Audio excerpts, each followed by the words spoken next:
Hello दोस्तों। तो इस वीडियो में हम फिर से नाउन्स के ऊपर ही प्रैक्टिस एक्सरसाइज लेके आए हैं, वही हम सॉल्व करेंगे। तो इस वीडियो सेशन में हमने क्या करना है, इस वीडियो में हमने ब्लैंक्स को आपको ब्लैंक्स मैं दूंगा और आपने ब्लैंक्स को फिल आउट करना है। कलेक्टिव नाउन्स, जो भी सुटेबल कलेक्टिव नाउन्स आपको लगते हैं कि उस ब्लैंक में कौन सा आएगा कलेक्टिव नाउन, उससे आपने ब्लैंक को फिल करना है। ठीक है जी। और आपको वर्ड बॉक्स, ये एक जो ऑप्शंस हैं चॉइस वाला, ये आपको दिया गया होगा। ठीक है, जैसे ये आपको ब्लैंक दी गई है और यहाँ पे वर्ड बॉक्स है, आपने वर्ड बॉक्स से सही ऑप्शन को चुन के ब्लैंक को फिल करना है देखते हुए। तो आप इस चैनल को सबसे पहले सब्सक्राइब कर लीजिए, बेल नोटिफिकेशन आइकन को प्रेस कर लीजिए। ऐसी वीडियोस प्रैक्टिस की मैं लेके आता रहूँगा और आप तक पहुंचने के लिए आपको उस नोटिफिकेशन बेल आइकन को प्रेस करना पड़ेगा। और जो है नाउन्स के ऊपर जो हमने चैप्टर डिस्कस किया था, सारी वीडियोस प्लेलिस्ट का लिंक आपको इस वीडियो के डिस्क्रिप्शन बॉक्स में मिल जाएगा। नोटबुक पेन लीजिएगा, ले लीजिए और उठा लीजिए और मेरे साथ एक्सरसाइज को सॉल्व कीजिए। तो पहला क्वेश्चन है कि a dash of bees was flying over a small piece of sweets. ठीक है, बीज मक्खियों का क्या उड़ रहा था एक छोटे से मिठाई के टुकड़े के ऊपर।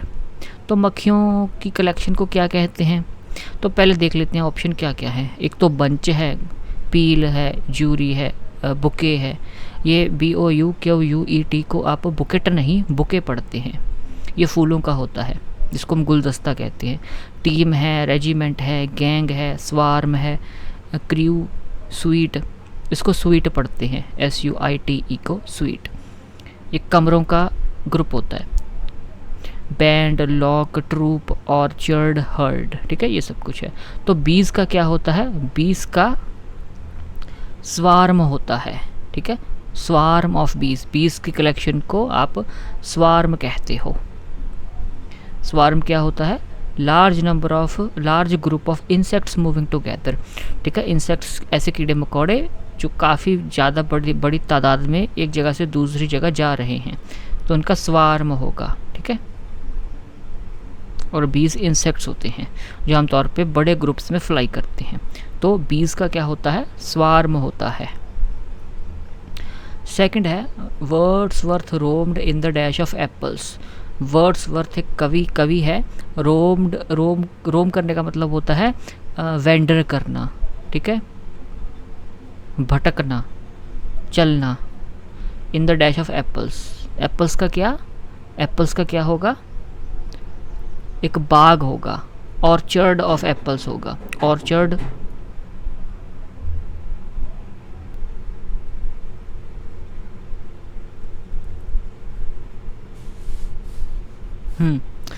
तो ऑर्चर्ड ऑफ एप्पल्स था इसका आंसर। ठीक है, फिर आपका है the principal welcomed the chief guest with a dash.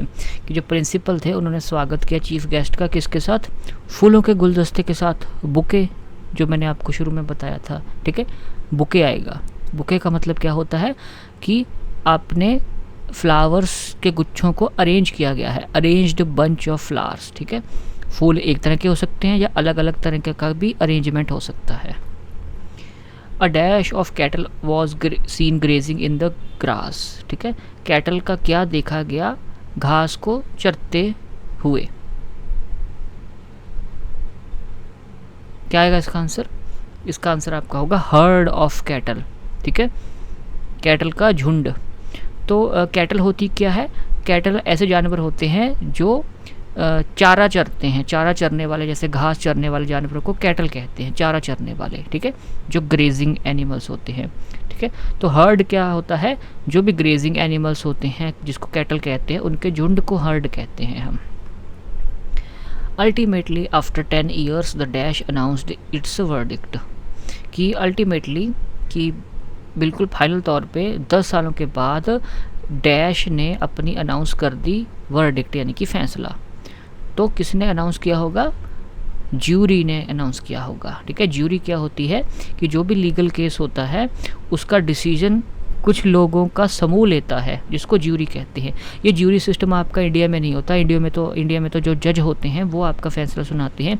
ये आपका फॉरेन में आपका ये सिस्टम है, अमेरिका, कनाडा वगैरह में, जहाँ पे जज भी होता है, ज्यूरी भी होती है, फैसला ज्यूरी सुनाती है। ठीक है,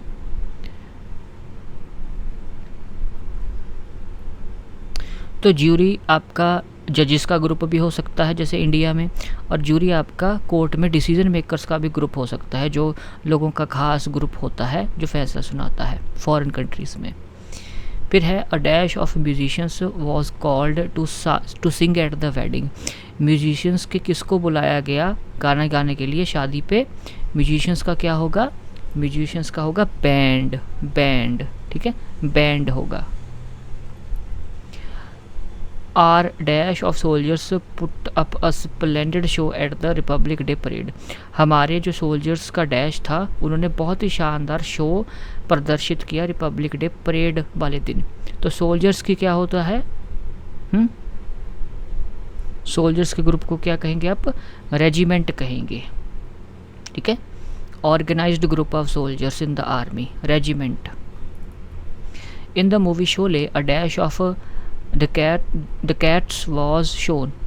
डकॉइट्स, डकॉइट्स का मतलब हो गया जो डाकू होते हैं, डकैत, ठीक है। उनके ग्रुप को हम क्या कहेंगे? डाकुओं के ग्रुप को गैंग, ठीक है।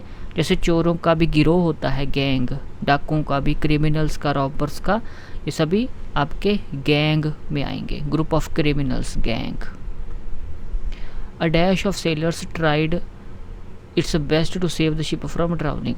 सेलर्स के किसने बहुत प्रयास किया अपना जहाज था समुद्री उसको डूबने से बचाने के लिए। ड्राउनिंग का मतलब होता है डूबना। सेलर्स कौन होते हैं? जो समुद्री जहाज का क्रू होता है, ठीक है, वो सेलर्स कहलाता है, समुद्री जहाज का क्रू। और उस समुद्री जहाज के क्रू का हेड कैप्टन कहलाता है, कैप्टन ऑफ द शिप, ठीक है। तो सेलर्स के ग्रुप को आप क्या कहोगे? क्रू कहोगे, क्रू ऑफ सेलर्स, ठीक है। सेलर्स क्या होते हैं? वो लोग जो शिप पे मिलजुल के काम करते हैं, work on a ship together, उसको क्रू कहते हैं, ठीक है। सेलर्स के ग्रुप को क्रू कहते हैं। I booked a dash of rooms in Taj hotel in Mumbai. मैंने बुक किया कमरों का क्या? एक ताज होटल में मुंबई में। तो कमरों का ग्रुप को मैंने शुरू में बताया था कि क्या कहते हैं? स्वीट कहते हैं, स्वीट ऑफ रूम्स होता है, ठीक है। कनेक्टेड रूम्स, ऐसे कमरे जो एक दूसरे से कनेक्टेड हैं, इंटरनली उनमें कोई दरवाज़ा होगा जो एक कमरे से दूसरे कमरे में जाने के लिए हेल्पफुल होगा, तो कनेक्टेड रूम्स के ग्रुप को आप स्वीट कहते हैं। She cut off a dash of her hair and put it under the pillow.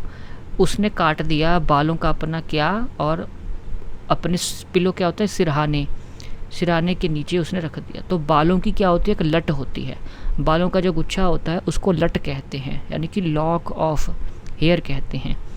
Lock क्या होता है? हेयर का स्मॉल बंच ऑफ हेयर, ठीक है, बंच ऑफ हेयर, बालों के गुच्छे को आप लॉक कहते हैं, LOC के। In the cultural programme in school a dash of dancers exhibited its skill. हाँ, तो स्कूल में एक कल्चरल प्रोग्राम था जिसमें डांसरों के एक डैश ने अपनी प्रदर्शन की कला, जो भी स्किल थी। तो डांसर्स का हमने किया था ट्रूप होता है, TROUPE को हमने ट्रूप पढ़ना है, group of dancers. A dash of laughter was heard at the end of the comedy, ठीक है। हंसी का क्या सुनाई दिया कॉमेडी के एंड पे? हंसी के ठहाके होते हैं, हंसी के ठहाके। तो ठहाकों को, हंसी के ठहाकों को आप पील कहते हैं, पील ऑफ लाफ्टर। पील क्या हो गया? लाउड बर्स्ट ऑफ साउंड, आवाज़ का बहुत ऊंचा ठहाका, ठीक है। पील ऑफ लाफ्टर आपका हो जाएगा। He alone ate the whole dash of grapes. वो अकेला ही खा गया पूरे का पूरा अंगूरों का गुच्छा, बंच ऑफ ग्रेप्स, ठीक है, bunch of grapes. Our dash won the test series against Australia. हमारी किसने जीत हासिल की जो भी टेस्ट सीरीज हुई थी ऑस्ट्रेलिया के अगेंस्ट? हमारी टीम ने। टीम क्या होती है? प्लेयर्स का ग्रुप। ये लीजिए, तो ये था हमारा आज की एक्सरसाइजेस नाउन्स के ऊपर, और हमने कलेक्टिव नाउन्स के बारे में प्रैक्टिस की। तो पूरी प्लेलिस्ट का लिंक नाउन्स के टॉपिक के ऊपर आपका इस वीडियो के डिस्क्रिप्शन में आपको मिल जाएगा, आप देख सकते हैं। चैनल को आप सब्सक्राइब कर लीजिए। ऐसी और मैं प्रैक्टिस सेशंस जो हैं ग्रामर के फंडामेंटल टॉपिक्स के ऊपर लाता रहूँगा। टिल देन अपना ख्याल रखें, चैनल को सब्सक्राइब करें, वीडियोज़ को शेयर कर सकते हैं, व्हाट्सएप ग्रुप्स में स्टेटस डाल सकते हैं, इंस्टाग्राम पे, जहाँ पे भी सोशल नेटवर्किंग साइट्स पे हैं आप। I would really appreciate that. Thank you very much. See you next time. Till then take care.